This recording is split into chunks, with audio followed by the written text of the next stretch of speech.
Coil. এই কয়েলটা হচ্ছে আমাদের কি কয়েল? VPS coil. এই যে ভিএসওএস, এটা হচ্ছে আমাদের ওই ভিপিএস এর আরেকটা নাম। মিডিয়াতে কি এক লেখা থাকবে, কলকামে একটা থাকবে, বুঝতে পেরেছেন? তাহলে এইটা হচ্ছে আমাদের কি মিডিয়াতে। এইটা এখানে ব্যবহার করা হচ্ছে সিপিইউটা মিডিয়াতে। পাওয়ার আইসি বলেন বা সিপিইউ বলেন, যে মিডিয়াতে ব্যবহার করে তখন আপনি ভিপিএস লাইনটা খুঁজে পাবেন না, তখন লেখা থাকবে কি ভিএসওএস, মনে থাকবে? তাহলে এই লাইনটা ভিপিএস লাইন, যেটা ভিএসওএস, এই লাইনটা সেম লাইন, ভোল্টেজ সেম, কার্যকারিতা একই, বুঝতে পারছেন? তাহলে এইটা হচ্ছে আমাদের কি ভিপিএস লাইন। এখন দেখেন এখান থেকে আমাদের দুটো জায়গা থেকে বের হচ্ছে ভোল্টেজটা, কি হচ্ছে বের হচ্ছে, কত ভোল্টেজ কি উৎপন্ন হলো এই জায়গাতে 3.7 ভোল্টেজ এখানে উৎপন্ন হলো। উৎপন্ন হওয়ার পরে যেখানে অ্যারো চিহ্ন আপনাকে দেখিয়ে দিচ্ছে কোথায় যাচ্ছে।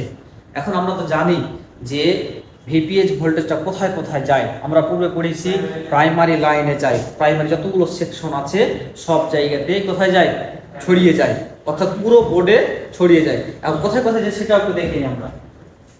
তাহলে এই জন্য আমাকে দেখতে হবে কি, আমি ওপেন করে রেখেছি বিট ম্যাপ, ওপেন করে রেখেছি কি বিট ম্যাপ। এই বিট ম্যাপে আমি খুব সহজে আমি এটাকে আয়ত্ত করতে পারবো বা বুঝতে পারবো যে আমার ভিপিএস লাইনটা কোথায় কোথায় গিয়েছে। তাহলে একটু দেখি আমরা। তাহলে আগে প্রথমত আমাকে ভিপিএস যে কয়েলটা ছিল সেই কয়েলটা এখন আমাদের কি করতে হবে, খুঁজে বের করতে হবে কোন জায়গায় আছে। তাহলে একটু দেখি আমরা। তো এই হচ্ছে আমাদের কি ভিপিএস কয়েল।